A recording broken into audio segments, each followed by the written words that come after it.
एक खौफनाक वायरस धरती पर फैल चुका है और ये कोई आम वायरस नहीं है। ये ऐसा वायरस है जो इंसान के जिस्म को धीरे धीरे पत्थर बना देता है। एक एक हिस्सा सख्त होता जाता है जब तक पूरा इंसान पत्थर की मूर्ति न बन जाए। अगर किसी की त्वचा सांवली हो तो वो काले संगमरमर में बदल जाता है और अगर गोरी हो तो सफेद संगमरमर बन जाता है। लेकिन असली डर सिर्फ पत्थर बनना नहीं है। असल खौफ तब शुरू होता है जब जिस्म पूरी तरह सूख जाने के बाद टूटकर मिट्टी बन जाता है और वापस जमीन में मिल जाता है जैसे वो इंसान कभी था ही नहीं। एकदम रूह कंपा देने वाली बात। आज हम डूबने वाले हैं 2025 की disaster plus drama film alpha की पूरी कहानी में। ये फिल्म पहली बार कैन फिल्म फेस्टिवल में दिखाई गई थी और पाल्मे डोर के लिए नॉमिनेट भी हुई। मतलब साफ है हम किसी भारी आर्टिस्टिक मास्टरपीस की बात कर रहे हैं। कहानी शुरू होती है पेरिस के एक होटल में। देर रात एक छोटी लड़की हाथ में स्केच पेन लिए हुए एक आदमी के हाथ पर लाइनें बना रही है। उस आदमी के बाजू पर पुराने जख्मों और काले निशानों के निशान हैं। लड़की उन लाइनों पर टेढ़ी मेढ़ी आकृतियां बना रही है। वो आदमी बिल्कुल परेशान नहीं है, उल्टा वो लड़की के साथ एक छोटा सा राज शेयर करता है। वो एक छोटी सी भृंग बीटल निकालता है और हाथ पर रख देता है। लड़की खुशी से मुस्कुरा देती है। कीड़ा उसके हाथ पर चल रहा होता है। फिर अचानक सीन कट होता है। एक दूसरी अपार्टमेंट, तेज म्यूजिक, शोर और ढेर सारे टीनेजर्स पार्टी कर रहे हैं। इसी शोर में एक लड़का ड्रॉअर से टैटू मशीन निकालता है और नशे में धुत एक लड़की के बाजू पर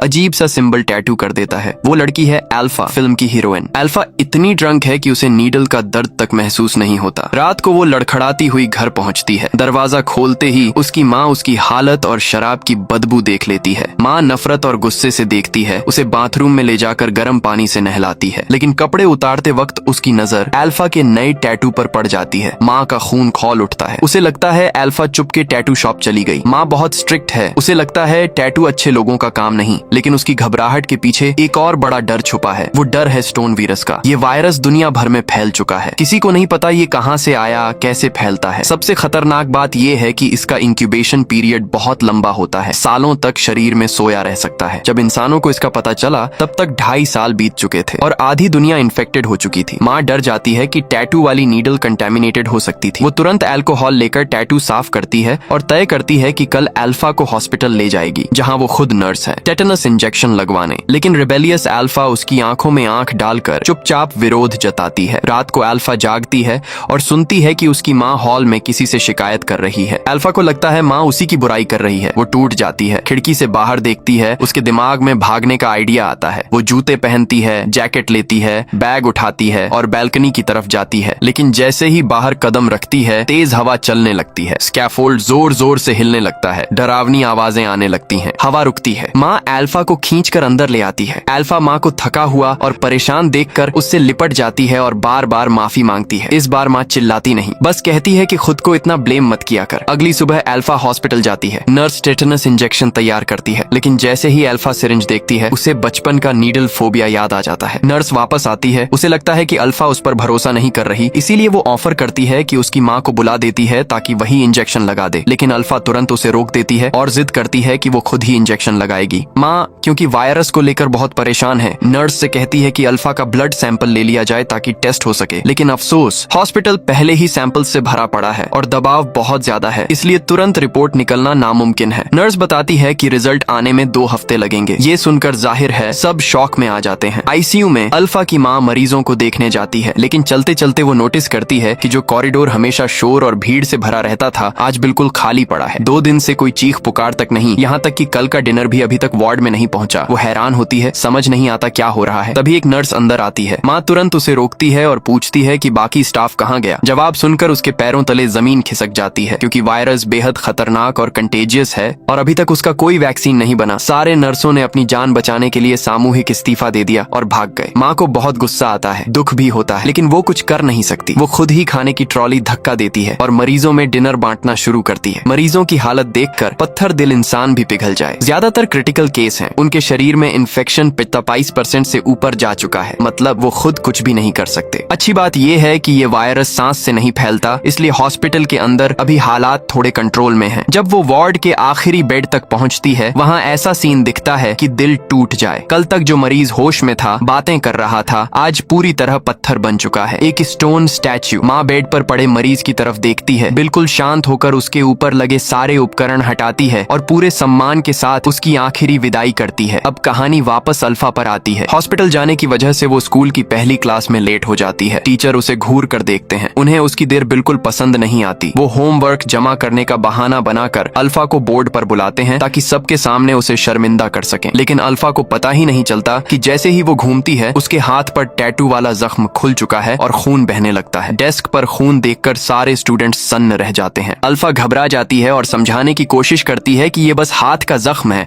सुबह हॉस्पिटल में इलाज हो चुका है। लेकिन वायरस के डर की वजह से उसके क्लासमेट्स मरने जितना डर जाते हैं कि कहीं ये इन्फेक्टेड ना हो और उन्हें भी लग जाए। टीचर क्लास में पैनिक रोकने के लिए अल्फा को कहता है कि पहले क्लिनिक जाकर जख्म साफ कराओ। अल्फा अपने साथियों को गहरी सांस लेते हुए देखती है और उनकी ठंडी निगाहों से दुखी हो जाती है। वो किताबें उठाती है और जल्दी से क्लास से निकल जाती है। बाहर निकलते ही उसका एक दोस्त एड्रियन उसके पीछे दौड़ता है, लेकिन अल्फा क्लिनिक नहीं जाती। वो सीधे वॉशरूम जाती है ताकि एड्रियन से सबकी नजरों से दूर बात कर सके। घर लौटने पर अल्फा थोड़ा आराम करना चाहती है, लेकिन जैसे ही अपने कमरे में जाती है वहाँ एक एक्स्ट्रा बेड देखकर चौंक जाती है। वो लिविंग रूम में जाती है। पूरा घर उल्टा पुल्टा पड़ा होता है। उसे लगता है कोई चोर घुस आया है। वो माँ को कॉल करने वाली होती है, लेकिन वापस कमरे की तरफ जाते हुए एक अजनबी आदमी को सोता हुआ देख लेती है। अल्फा बुरी तरह डर जाती है। वो भागकर किचन में छिप जाती है और अंदर से दरवाजा लॉक कर लेती है। बाहर से खटखट की आवाज आती है। वो टेबल से एक छोटी चाकू उठा लेती है और आदमी को चेतावनी देती है कि पास मत आना। लेकिन वो आदमी बिल्कुल शांत रहता है और ठंडे लहजे में बोलता है, घबराओ मत। वो कहता है उसका नाम अमीन है और वो अल्फा का मामा है, उसकी माँ का छोटा भाई। वो बताता है कि उसने अल्फा को तब गोद में उठाया था जब वो छोटी बच्ची थी, लेकिन अल्फा को बिल्कुल याद नहीं कि उसका कोई मामा भी है, और अगर है भी तो 10 सालों से कहाँ था। अल्फा को उस पर शक होता है। अमीन अपनी गैर हाजिरी की वजह बताता है। कहता है उसकी सेहत काफी समय से खराब चल रही थी। वो कहीं और रहता था और हाल ही में वापस आया है, और क्योंकि अभी उसके पास कोई घर नहीं है वो मजबूरी में यहाँ आया है। वो अपनी बहन यानी अल्फा की माँ पर डिपेंड करता है जब तक अपने हालात ठीक नहीं कर ले। उसकी बातें थोड़ी बहुत लॉजिकल लगती हैं, लेकिन अल्फा अभी भी पूरी तरह भरोसा नहीं करती। उसे अभी भी उसकी बात हजम नहीं हो रही। लड़की बस अपना दिमाग जोर लगाकर सोच रही होती है कि सच में क्या उसका कोई मामा इस नाम का था भी या नहीं। अमीन हाथ बढ़ाता है और बड़ी सफाई से उसके हाथ से वो छोटी चाकू ले लेता है, और ठीक उसी पल माँ काम से वापस आ जाती है। जैसे ही अल्फा अपनी माँ को देखती है दौड़कर उसके पास जाती है मदद मांगने। माँ अमीन की पहचान कंफर्म करती है और कहती है, हाँ यही तुम्हारा मामा है। इतना ही नहीं, वो अल्फा से कहती है कि जाओ अपने मामा को सलाम करो। जब पता चलता है कि अमीन सच में उसका मामा है, अल्फा को थोड़ा गिल्ट महसूस होता है, लेकिन साथ ही उसे लगता है कि माँ का बर्ताव ठीक नहीं है। मतलब घर का हॉल इतना बड़ा है, कोई भी वहाँ सो सकता है, फिर जरूरी क्या था कि मामा उसकी ही कमरे में सोए। अल्फा मुंह फेर कर चली जाती है परेशान होकर, और माँ बेटी को मनाने की जगह अमीन के साथ हंसने मजाक करने लगती है। लेकिन अल्फा को नहीं पता कि उसकी माँ उससे और भी बड़ी बातें छुपा रही है। असल कहानी ये है कि अमीन बचपन में गलत रास्ते पर चला गया था और बुरी आदतों का आदी बन गया। एक दिन अल्फा की माँ काम से लौटी तो देखा उसका भाई दरवाजे के सामने बेहोश पड़ा है। ये देखकर माँ और दूसरा भाई उस पर बहुत गुस्सा हुए, लेकिन अल्फा की माँ डॉक्टर थी, वो उसे छोड़ नहीं सकी। उसने तुरंत CPR देना शुरू किया। कई डरावने मिनटों के बाद अमीन को होश आया। हालांकि वो मौत से चमत्कारिक रूप से बच गया, लेकिन उसी दिन के बाद उसने घर छोड़ दिया और भाग गया, फिर कभी वापस नहीं आया। इधर अल्फा हॉस्पिटल जाती है ब्लड सैंपल देने, लेकिन वहाँ हालत बद से बदतर, मरीज ही मरीज। उसे रिसेप्शन एरिया में बैठकर अपनी बारी का इंतजार करना पड़ता है। बैठे बैठे वो अपने इंग्लिश टीचर को देखती है जो एक बूढ़े आदमी को सहारा देकर अंदर ला रहे होते हैं। वो आदमी वायरस से संक्रमित है। अल्फा अदब से टीचर को सलाम करती है। सैंपल देने के बाद वो वापस स्कूल लौटती है दिन पूरा करने, लेकिन मुसीबतें कभी अकेली नहीं आती। PT क्लास में उसके हाथ का जख्म फिर खुल जाता है और खून उड़ती हुई गेंद पर गिर जाता है। जैसे ही बच्चे गेंद पर खून देखते हैं सब उसे घिन और डर से घूरने लगते हैं। यहाँ तक कि स्पोर्ट्स टीचर भी डर जाता है कि कहीं अल्फा संक्रमित ना हो। वो जल्दी से कहता है, जाओ क्लिनिक में दिखाओ। अल्फा मुड़ती है तो देखती है टीचर तौलिया लेकर गेंद साफ कर रहा है घिन से, फिर उसे कूड़े में फेंक देता है जैसे वो कोई संक्रमित चीज हो। क्लासमेट्स का ये बर्ताव अल्फा को अंदर से तोड़ देता है। यहाँ तक कि एड्रियन, जिसे वो दोस्त समझती थी, उसके चेहरे पर भी डर साफ दिखने लगता है। जब अल्फा देखती है कि एड्रियन भी उस पर शक कर रहा है, वो स्पोर्ट्स हॉल से निकल जाती है भारी सांसों और डिप्रेशन के साथ। स्कूल के बाद अल्फा और उसकी माँ नानी के घर जाते हैं। आज त्योहार है और पूरा परिवार वहाँ लंच के लिए जमा हुआ है। सीढ़ियाँ चढ़ते हुए अल्फा 2 आदमियों को रास्ते में पड़ा देखती है। उनके पास जमीन पर सिरिंज पड़ी होती है। साफ है दोनों नशेड़ी हैं। माँ उन्हें सख्त लहजे में चेतावनी देती है कि अमीन के पास दोबारा मत आना, उसे उस रास्ते पर मत घसीटना, वरना पुलिस बुलाकर तुम्हें अंदर करवा दूंगी। लेकिन वो दोनों आदमी न तो सुनते हैं न समझते हैं। सब ऊपर नानी के घर पहुंचते हैं। मामा और बाकी रिश्तेदार पहले से आ चुके होते हैं। सब तैयारियों में लगे रहते हैं। अल्फा अकेली डाइनिंग टेबल पर बैठी खोई खोई रहती है। अमीन के नशे और पुराने झगड़ों की वजह से रिश्तेदार उसे ऐसे ट्रीट करते हैं जैसे वो मौजूद ही ना हो। कोई उससे बात नहीं करता, कोई सलाम तक नहीं करता। खाने के बीच अल्फा देखती है कि अमीन उठकर कमरे में चला जाता है और माँ परेशान होकर उसके पीछे जाती है। अल्फा दरवाजे की दरार से झांकती है। अंदर का सीन दिल तोड़ देता है। अमीन जमीन पर गिरा पड़ा है और माँ उसे होश में लाने की कोशिश कर रही है, सीपीआर दे रही है। जैसे ही माँ अल्फा को दरवाजे पर खड़ा देखती है, तुरंत उठकर दरवाजा बंद कर देती है। उसी पल नानी पास आ जाती है। हालांकि अल्फा अपने मामा को पसंद नहीं करती, लेकिन वो नानी की आंखों में मायूसी नहीं देखना चाहती, इसलिए वो कह देती है कि माँ थोड़ी बीमार है और अंदर आराम कर रही है। नानी मान जाती है, प्यार से अल्फा के चेहरे पर हाथ फेरती है। उनके यहाँ ये रिवाज है कि बड़े लोग बच्चों को आशीर्वाद देते हैं, लेकिन अफसोस नानी का ये आशीर्वाद आगे आने वाले तूफान के सामने किसी काम का नहीं होगा। और स्कूल में अल्फा को मिलने वाली तन्हाई और बुलिंग दिन ब दिन बढ़ती जाती है, क्योंकि अभी तक किसी को ठीक ठीक नहीं पता कि वायरस फैलता कैसे है। क्लासमेट्स डरे हुए हैं, कोई भी उससे पास आना नहीं चाहता, खासकर स्विमिंग क्लास में। लड़कियों का एक ग्रुप अल्फा को बाथरूम में घेर लेता है और उसे स्विमिंग क्लास अटेंड करने से रोक देता है, लेकिन अल्फा चुप नहीं रहती। वो कमजोर दिखने से इनकार कर देती है और उन्हें डराने के लिए एक खतरनाक हरकत करती है। वो उन लड़कियों पर थूक देती है। लड़कियां सन्न रह जाती हैं। कुछ देर बाद स्विमिंग क्लास में वही लड़की जिस पर अल्फा ने थूका था, मौका देखकर पीछे से उस पर हमला कर देती है। सब मिलकर अल्फा को पकड़ लेते हैं और पानी के अंदर दबा देते हैं, उसकी सांस रोक देते हैं। अल्फा तड़पती है, खुद को बचाने की कोशिश करती है, लेकिन गलती से पूल की दीवार से टकरा जाती है। उसकी खोपड़ी छिल जाती है और खून पानी में फैलने लगता है। जैसे ही लड़कियां पूल में खून देखती हैं, वो चीखते हुए भाग जाती हैं। बाद में माँ को पता चलता है कि उसकी बेटी स्कूल में घायल हो गई है, तो वो तुरंत दौड़ कर आती है। लेकिन झटका तब लगता है जब स्कूल का प्रिंसिपल उन लड़कियों को सजा देने की जगह ठंडे दिल से कहता है कि अल्फा को छुट्टी दे दी जाए। अल्फा की माँ उसे समझाने की कोशिश करती है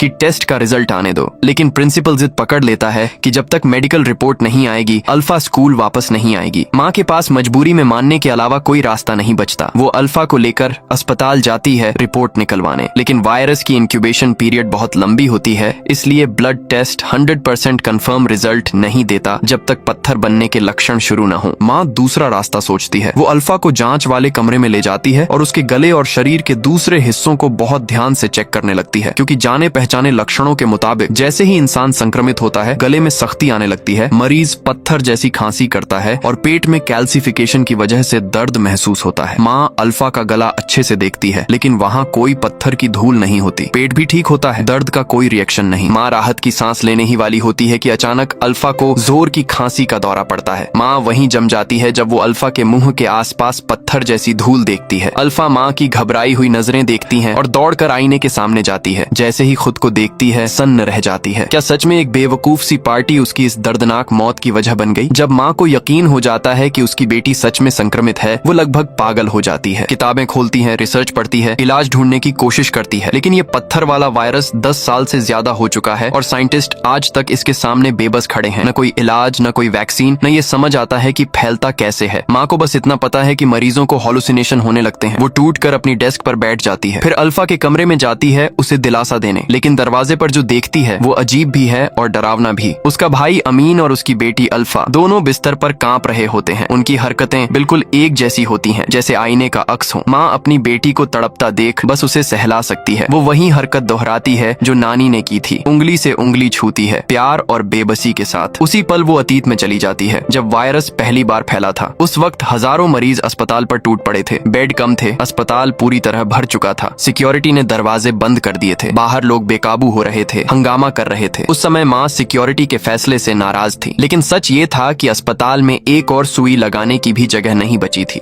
गार्ड मजबूर थे। वो लोगों को शांत करने की कोशिश कर रही थी। कुछ गंभीर मरीजों को अंदर ले आई, लेकिन बीमार लोग इतने ज्यादा थे कि वो सबको नहीं बचा सकी। काले बैगों में लाशें अस्पताल के गलियारों में भर गई थीं। सब वायरस की वजह से मरे थे। कोई भी माँ बाप अपने बच्चों की लाश लेने नहीं आ रहे थे। अस्पताल मजबूरी में शवों को गलियारों और आईसीयू में ही छोड़ देता था। वार्ड्स मरीजों से ठसाठस भरे पड़े थे। डॉक्टरों ने हालत बिगड़ने से रोकने के लिए हर तरीका आजमाया, लेकिन उनकी सारी कोशिशें नाकाम रहीं। इलाज किसी काम का नहीं था। सिर्फ एक चीज अलग अलग थी। हर हर इंसान में पत्थर बनने की रफ्तार। कुछ लोग एक ही दिन में पूरी तरह पत्थर बन जाते थे और कुछ के साथ ये प्रोसेस सालों ले लेता था। दुर्भाग्य से अमीन उन लोगों में था जो पहली लहर में ही संक्रमित हो गए थे। शुरुआत में अमीन की हालत बेहद गंभीर थी। उसकी पूरी पीठ पत्थर में बदल चुकी थी। उसकी बहन ने सैंपल लेने की कोशिश की, लेकिन जैसे ही सुई चुभाई खून रुकने का नाम ही नहीं ले रहा था। वो गॉज लेकर घाव बंद करने लगी, तभी अचानक तबाही हो गई। अमीन की पीठ का जो हिस्सा पत्थर बन चुका था वो उसकी आंखों के सामने फट गया और दरक गया। इसी वजह से अब अल्फा का स्कूल जाना बंद हो गया। उसे घर में ही कैद रहना पड़ा अपने मामा अमीन के साथ। हालांकि माँ ने कभी साफ साफ नहीं कहा, लेकिन अल्फा पहले से जानती थी कि उसके मामा की जिंदगी में नशे और निजी समस्याएं थीं। पहले अल्फा शायद उन्हें नीची नजर से देखती, लेकिन जब खुद को स्कूल से अलग थलग पाया और लोगों की दर्दनाक निगाहें महसूस की तो उसे अपने मामा का दर्द समझ आने लगा। अब दोनों बैठकर बातें करते, दिल खोलते। माँ घर भागती हुई लौटती है, दुनिया भर की चिंता उठाए हुए। वो एक बहुत बड़ी पानी की बोतल लेकर आती है और अल्फा से कहती है कि उसे रोज बहुत सारा पानी पीना होगा। अल्फा समझ नहीं पाती कि पानी का इतना क्या चक्कर है, तो बस थोड़ा सा पी लेती है ताकि माँ खुश हो जाए। लेकिन जब माँ देखती है कि बेटी इसे हल्के में ले रही है तो गुस्से में उसे जबरदस्ती पानी पिलाती है। असल वजह ये थी कि अपनी रिसर्च में माँ ने पाया था कि ज्यादा पानी पीने से पत्थर बनने की प्रक्रिया थोड़ी धीमी हो सकती है और गला कुछ नरम रहता है। लेकिन अमीन जो पहले से संक्रमित था जानता था कि ये सब बेकार है। पानी का असर बहुत कमजोर होता है। अगर मरीज की इम्यूनिटी कमजोर हो तो वायरस सिर्फ 3 घंटे में पूरा शरीर पत्थर बना सकता है। असली इलाज सिर्फ वैक्सीन है। लेकिन माँ तो एक साधारण डॉक्टर है, जबकि दुनिया के सबसे बड़े साइंटिस्ट सालों से कुछ नहीं कर पाए। वो अपनी बहन को समझाने की कोशिश करता है, जब अल्फा वैसे भी संक्रमित हो चुकी है तो उसे घर में कैद रखना गुनाह है। उसे खुलकर जीने दो, खुश रहने दो, जो वक्त बचा है उसमें जो दिल करे करने दो। लेकिन माँ इस सोच से डर जाती है कि उसकी बेटी दूसरों को संक्रमित कर देगी। वो इस बात को सख्ती से नकार देती है। बात बहस में बदल जाती है और फिर बड़ी लड़ाई हो जाती है। आखिर में दोनों अलग अलग हो जाते हैं। दिलों में कड़वाहट रह जाती है। घर से निकलने से पहले माँ दरवाजा बाहर से लॉक कर देती है ताकि अल्फा भाग न सके। लेकिन अजीब घटनाएं अभी खत्म नहीं हुई थीं। रात को अल्फा अपने बिस्तर पर उदास लेटी होती है। करवटें बदलती रहती है। सोचती है कि उसकी जिंदगी इतनी जल्दी और इतने भयानक तरीके से खत्म होने वाली है। तभी ऊपर से शोर सुनाई देता है। वो आंखें खोलती है और देखती है सब कुछ सामान्य है। वो डरावना सीन सिर्फ एक सपना था। अमीन देखता है कि उसकी भांजी पूरी तरह टूट चुकी है तो वो एक पागलपन भरा फैसला लेता है। खिड़की खोलता है। वो उसे एक नाइट क्लब में ले जाता है, लेकिन ये आम क्लब नहीं होता। ये एक सीक्रेट जगह होती है जहाँ सिर्फ वायरस से संक्रमित लोग आते हैं। वहाँ सब हंस रहे होते हैं, नाच रहे होते हैं, मजाक कर रहे होते हैं। कोई किसी से नहीं डरता, कोई किसी को घिन की नजर से नहीं देखता। अल्फा ये सब देखती है और उसका डिप्रेशन एक पल में गायब हो जाता है। वो खुशी से उछलती हुई डांस फ्लोर पर उतर जाती है। पूरी रात वहाँ बिताते हैं। सुबह होने पर बाहर निकलते हैं। अमीन अल्फा से कहता है, जो वक्त बचा है उसे खुलकर जियो। दिल में जो दबा है सब बाहर निकाल दो। अल्फा मामा की बात मानती है और उसके दिमाग में एड्रियन का ख्याल आता है। वो एड्रियन के घर जाती है। उसे देखकर एड्रियन बहुत खुश होता है, लेकिन उसी पल झटका लगता है। अल्फा अमीन की पीठ पर वही टैटू देख लेती है, बिल्कुल वैसा ही टैटू जैसा उसके हाथ पर बिल्कुल उसी जगह। सच अचानक सामने आ जाता है। जिस इंसान ने पार्टी वाले दिन उसका टैटू बनाया था वो कोई और नहीं बल्कि एड्रियन खुद था, और वही टैटू उसकी इन्फेक्शन का कारण बना। अल्फा को गुस्सा आ जाता है। वो एड्रियन से सामना करती है और कहती है कि उसकी टैटू मशीन वायरस से संक्रमित थी और उसे भी तुरंत टेस्ट करवाना चाहिए। एड्रियन कुछ बोल पाता उससे पहले ही अल्फा उसे वहीं छोड़कर चली जाती है। वो अंदर ही अंदर उबल रही होती है। बस में बैठ जाती है। वो इस पूरी दुनिया से भाग जाना चाहती है, लेकिन बस में ही उसे झटका लगता है। उसका मामा अमीन भी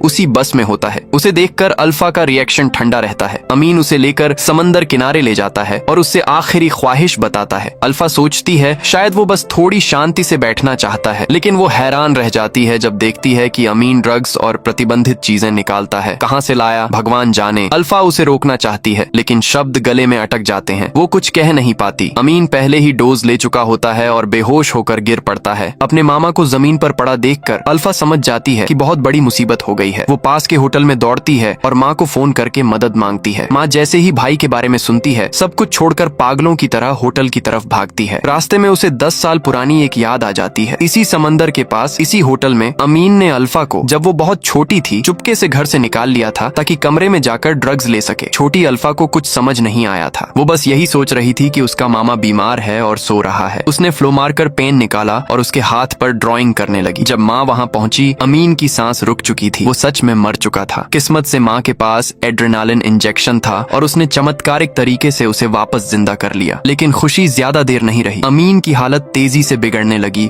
और उसका पूरा शरीर पत्थर बन गया। माँ अपने भाई को देखती है। अब सिर्फ आधा चेहरा बचा होता है। उसका दिल टूट जाता है, लेकिन अमीन शांत रहता है। अपने अंजाम को स्वीकार कर चुका होता है। यहीं से कहानी का सबसे सबसे बड़ा ट्विस्ट आता है। माँ अपने पत्थर बने भाई के पास लेट जाती है और चुपचाप रोती रहती है, लेकिन जब वो दोबारा आंखें खोलती है तो खुद को अपने घर में पाती है और अल्फा अपने कमरे में सही सलामत होती है। भयानक सच्चाई ये थी कि अमीन 8 साल पहले ही पत्थर वाली बीमारी से मर चुका था। माँ ही थी जो उसका गम पार नहीं कर पाई थी और खुद को माफ नहीं कर सकी। और सबसे बड़ा खुलासा ये कि संक्रमित अल्फा नहीं थी, संक्रमित माँ खुद थी। वो अस्पताल में मरीजों का इलाज करते हुए संक्रमित हो गई थी। पूरी फिल्म में जो अमीन उसे दिखाई देता रहा वो असल में सिर्फ उसका भ्रम था, उसके गिल्ट और वायरस के दिमाग पर असर का नतीजा। माँ को टूटा हुआ देखकर अल्फा उसे वही लोरी गाने लगती है जो माँ बचपन में उसे सुलाने के लिए गाया करती थी। उसी पल माँ सब कुछ समझ जाती है और फैसला करती है कि अब बेटी को लेकर यहाँ से चले जाना है। ये अलविदा कहने का वक्त था, लेकिन जैसे ही वो बाहर निकलते हैं पीली रेत का तूफान पूरे इलाके को ढक लेता है। कार की खिड़कियाँ मोटी मिट्टी से भर जाती हैं। ये मिट्टी उन इंसानों के अवशेष थे जो पत्थर बनकर बिखर चुके थे। कुछ देर बाद वो नानी के घर पहुँचते हैं। माँ कार से उतरकर बिल्डिंग की तरफ चलती है और जैसे ही वो उतरती है अल्फा देखती है कि उसका मामा अमीन फिर से दिखाई देता है। दोनों साथ चलते हैं, हंसते हैं, मजाक करते हैं, जैसे किसी दूसरी दुनिया की ओर जा रहे हों। अल्फा उनके पीछे भागना चाहती है, लेकिन जैसे ही वो कार से उतरती है वो आखिरी सीन देख लेती है। माँ जमीन पर बैठी होती है, टूट कर रो रही होती है और अल्फा वहीं जमी खड़ी रह जाती है। उसके चेहरे पर भी पत्थर बनने के निशान दिखने लगते हैं। सच्चाई ये थी कि पूरा परिवार और यहाँ तक कि पड़ोसी भी महामारी की शुरुआत में ही संक्रमित हो चुके थे। जो रेत सड़कों पर फैली थी वो उन्हीं लोगों के शरीर थे जो कभी जिए थे और फिर खत्म हो गए। आखिर में अल्फा सारी यादों को दोबारा जीती है, हकीकत को शांति से स्वीकार करती है और अपने अंजाम के आगे सर झुका देती है। और इसी के साथ खत्म होती है अल्फा की कहानी। मिलते हैं अगली कहानी में, देखने के लिए धन्यवाद।